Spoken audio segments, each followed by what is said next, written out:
Ya pemirsa, kasus pernikahan sejenis membuat gempar warga Jambi. Pernikahan sejenis terbongkar karena pihak perempuan melaporkan ke penegak hukum karena merasa tertipu.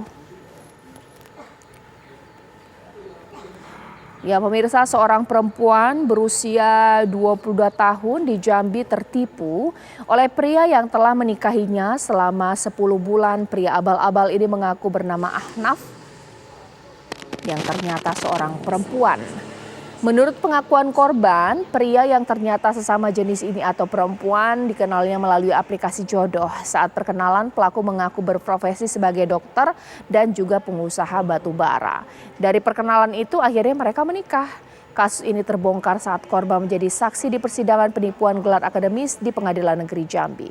Orang tua korban mengungkapkan saat ini anaknya sangat terpukul dan mengalami trauma berat akibat kasus ini.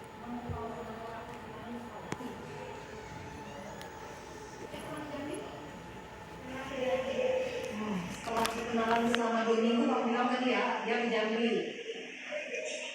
Di rumah kamu, langsung ke rumah kamu. Tinggal di rumah kamu. Terus selama itu tinggal di rumah kamu. Selama berapa lama tinggal di rumah kamu?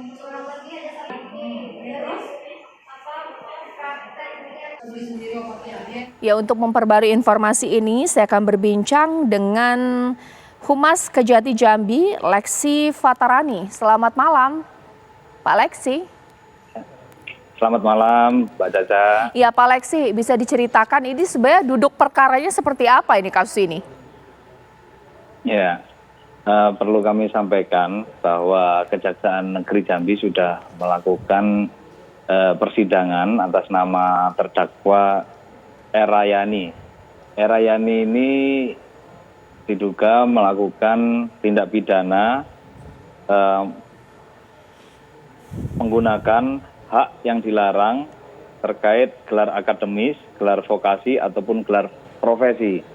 Nah, oleh karena itu yang bersangkutan sudah kita sidangkan di Pengadilan Negeri Jambi.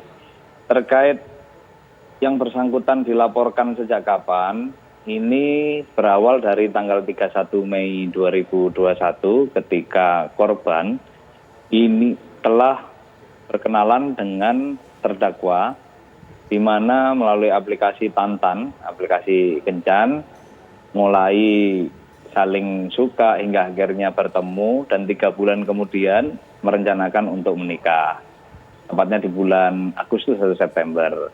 Kemudian yang bersangkutan sudah melakukan foto pre-wedding, persiapan pernikahan yang sejatinya akan dilaksanakan pada tanggal 17 Oktober 2021. Nah, begitu yang terjadi.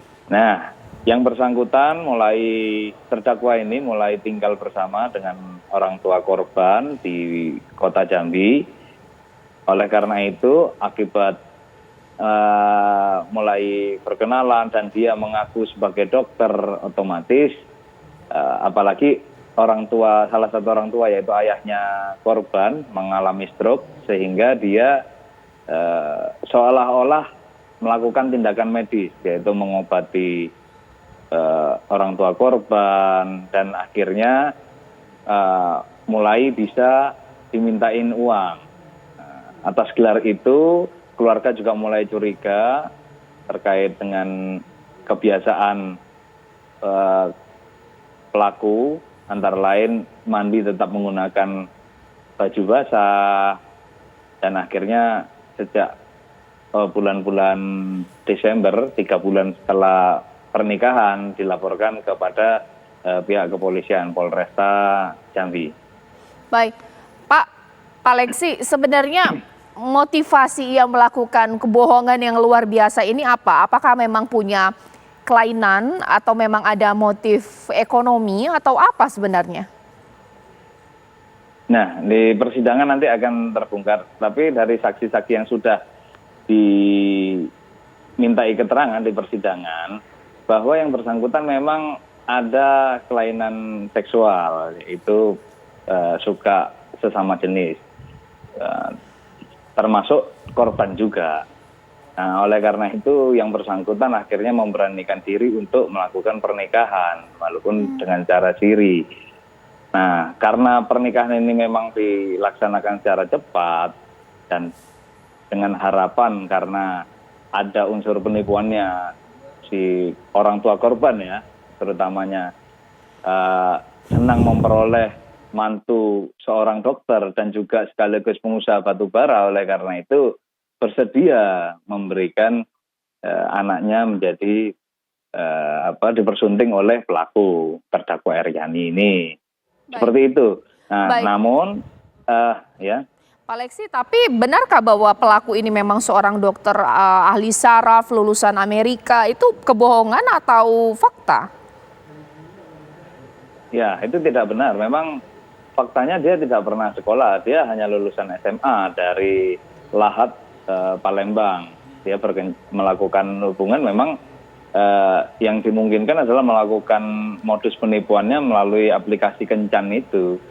Nah, kita dalam penyidikan dan pemeriksaan berkas perkara pertama sudah memberikan petunjuk pada penyidik apakah kita menggunakan pasal yang Undang-Undang 12 2012 terkait pendidikan tinggi ataupun ijazah, pemalsuan ijazah yang lebih gampang pembuktiannya. Namun memang diketahui fakta-fakta yang ada. Yang bersangkutan memang karena ada bukti menggunakan gelar dan meyakinkan keluarga korban untuk dimintai uang bertahap ya Bu, bertahap, otomatis kami pun juga ingin mencari keterangan atau digali keterangan dengan ahli yang sesungguhnya, yaitu ahli dari Kementerian Pendidikan. Baik, terima kasih Pak Leksi Fatarani, Humas dari Kejati Jambi. Mudah-mudahan kasus ini bisa terang benderang, diusut tuntas. Terima kasih Pak Leksi.